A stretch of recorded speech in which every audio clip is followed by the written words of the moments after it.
Hey guys, Deathletter Magic here, and I am still ducking and covering in the Monday trenches from the carpet bombing bombardment from Wizards. Well, actually, some of these weren't directly from Wizards, but just the massive amount of earth-shattering announcements today. And they were all over the place. Like, literally, one was on Twitter, one was on a different website, and I don't remember what the hell the third one was from. So, all right, let's just burn through these, because some of these may or may not be as interesting as I think they are. First, let's start with the most embarrassing one. This is from magicjudges.org. Now, the Magic Judges are all buddy-buddy with, Wizards, and they're basically like staff members. They're just not paid for legal reasons and crap, right? But they really work really close together, right? So they're practically the same thing. No, they just sued Wizards recently.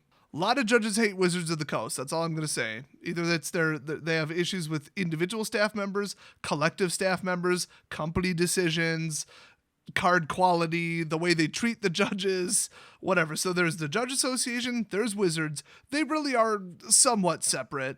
And a lot of them hate each other. Or at least a lot of the judges hate Wizards. I'm not sure if it goes both ways. I'm just going to read this verbatim. So the title is Foiled Again. And like I said, this is from magicjudges.org. So they say Kess Dissident Mage is now seeing some legacy play. Unfortunately, some of the foil printings are warped too much to be used in a tournament. Oh, that's a shame. As if that was a damn secret. This happens with foils sometimes. There's a sentence you would never hear a wizard say for legal reasons. Normally, this wouldn't be a problem as you just use a non-foil version. Yeah, if you're not cheating and stacking your deck and marking your cards.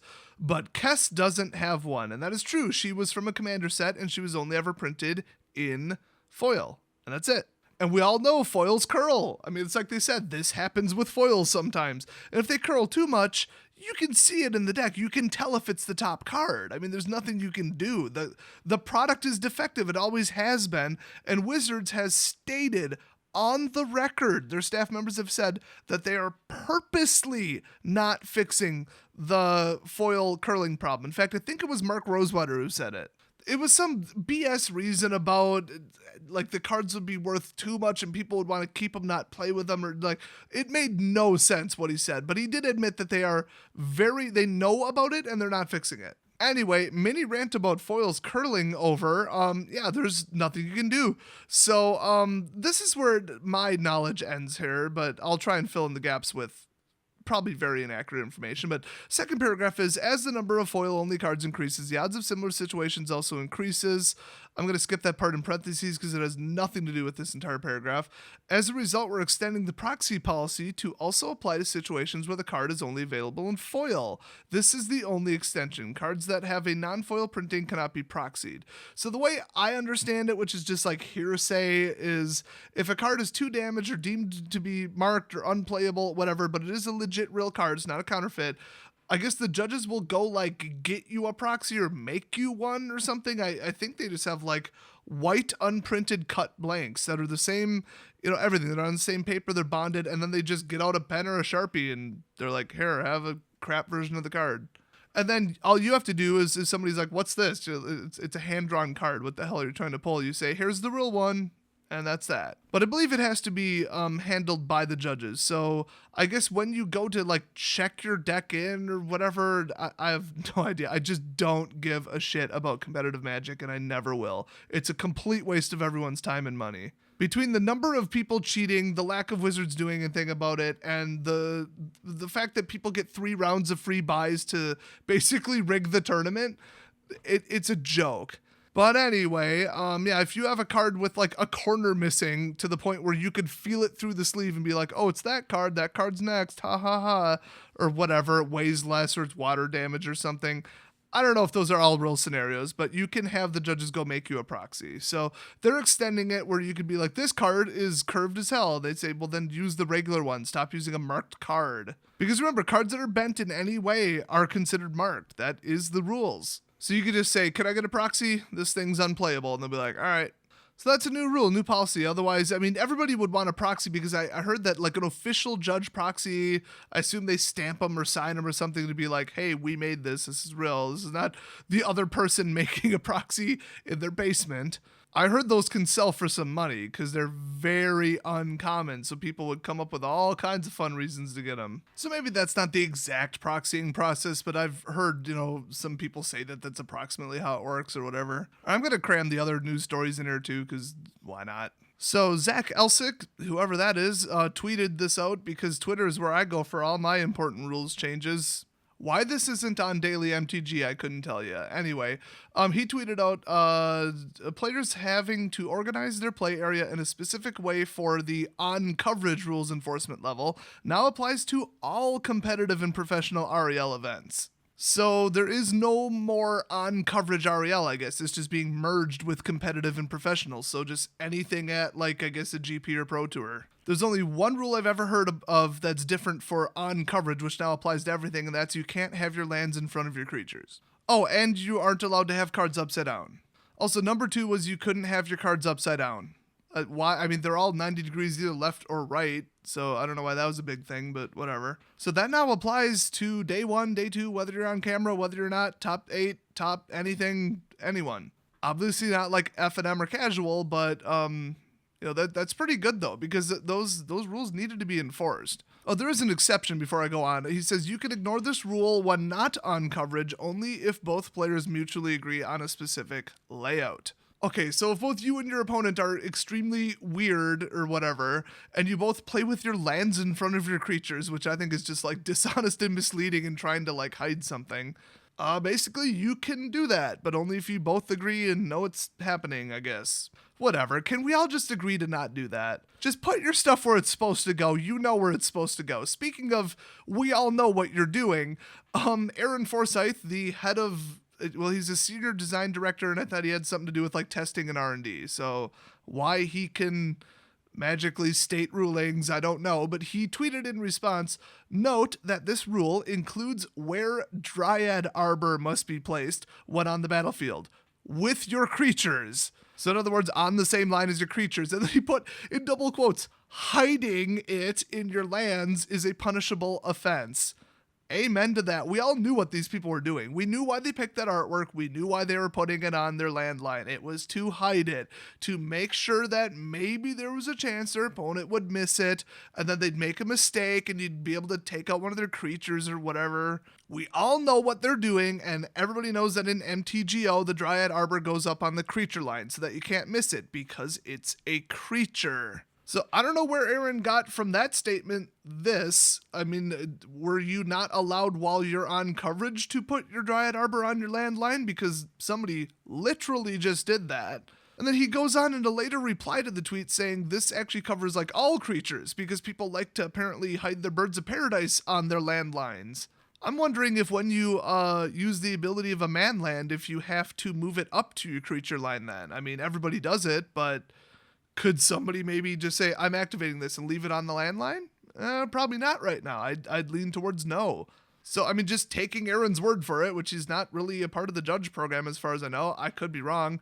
I like this rule change, and I love how he's being very direct. I mean, I don't agree with, let's just say, his skill level at his job, but he's known for being very direct, speaking his mind, and you guys know, obviously, I would appreciate that. So he's just yeah, we all know you're hiding it. It's a punishable offense. Stop doing that. So, amen to that. Also, third announcement, this one is also from magiccjudges.org. I don't really get the implications of this, but I thought it was weird. I kind of get it. Basically, they're dropping an official format. I know. Didn't they just add one? They just added one called Brawl, by the way. Don't they want more ways for you to play the game instead of less? Because if you have more ways to play the game, you might find something you like and continue to play the game, and maybe buy the products. So they're getting rid of block constructed. And you might be thinking to yourself, okay, that makes sense. There's only one set per block now. I mean, it was 3 and then it was 2. It actually might have been 4 way back when. I don't even remember. And now it's 1. So there really is, it would be set constructed, not block. There really aren't blocks anymore. So it makes sense to get rid of it, but they're not replacing it with another format called set constructed. They're just dropping support for it. And this is one sentence. If you're looking for some kind of explanation for why, it's not here. It's one sentence. I mean, here, I'll read it to you. Block constructed is no longer an officially supported format, period. Although they go on to say, if you miss Masks block constructed, it's still available as a casual format. Was this ever an official format? Were there block constructed tournaments? I could see that because, block constructed was nice. Just think about, okay, Theros, okay? It's the 3 sets that were in Theros, Journey into Nyx, and Born of the Gods, and then, God, I didn't know there would be a quiz, and then Theros. So if you're doing block constructed Theros, you're only allowed to use cards from the Theros blocks, so those 3 sets. Not, what was standard at the time, or not, at the time when it was legal, all of standard, because, then you start using cards from outside the block. And the block is designed together, especially when it was split into 2 sets and that was it. They were very much designed together. Now, they were designed to work apart, obviously, and be draftable independently, except the second sets weren't. But yeah, it made sense. It was, okay, we're just going to play Theros, so we're just going to play Bestow, like I said, I didn't know there'd be a quiz later, Constellation and Devotion. So it was nice because, you focused on that. If you just liked Theros, like I did, and you just want to play Theros, and you want to do Theros versus Theros, you don't have to worry about people overpowering the mechanics in the decks with cards from other sets around it. And you don't have to worry, you can take, something that wasn't very competitive and play with it, because now everything's just kind of powered down because you're using, at most half of the cards that were legal at the time, probably less. So it was a nice format. I mean, I don't get it, but it's when was the last time you saw block constructed at a GP? So to me, official format means you might see it at a GP. Commander's official format, and I heard they hold official Commander side events. Modern is an official format. You'll see it at GPs. I mean, that's the way it works. I just don't know why this is even an announcement. My guess is that what they mean by this is you don't have to learn the rules or know the exact rules of block constructed to be a judge anymore, because it's not officially supported, I guess. Look up the card to see if it was legal in block constructed on the Gatherer. That's all that's different about that format, unless I'm missing something.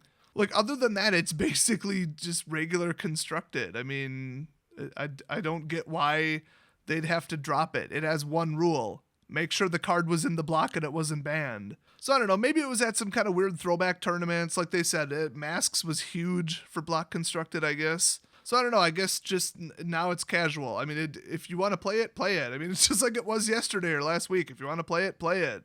Whatever. I mean, whether the judge program supports it or not doesn't really have an impact on anything. But I thought it was interesting that they're dropping an entire format that's been part of the game for ever. It just seems very arbitrary and random and meaningless. Unless there's some meaning here that I'm missing, because like I said, it's one sentence. I don't know. If you guys have any other details, let me know. If you have any other fillers, how proxies really work, because I'm sure I massacred those details, leave that in the comment section. If you're looking for a video about the huge announcement that dropped today, YouTube deleted my video the second it got uploaded. They thought something was spammy with it. I certainly didn't see a problem with it. I think it's a problem with their internal system, or they just didn't like some tag, or they misinterpreted something in the description. I don't know. I mean, it's not like I put it in all caps or something blatant. I have no idea why it was flagged. I'm looking for clarification and whatever. I guess for now, nobody can view it, so whatever. And I'm not going to attempt to remake it with very similar words because I don't know why this happened. So you'll probably see the video get undeleted shortly, but it won't be showing up as a notification. So I might have to make a 30-second video telling you when it's back. And I don't know, maybe they suddenly have a ban on Far Cry 5 as gameplay. I have no idea whatsoever why my other video was flagged at all until I hear from them. So thus the blank background in this video. So you can thank YouTube for that. So I'll see you guys next video if this one and the next one don't get flagged as well.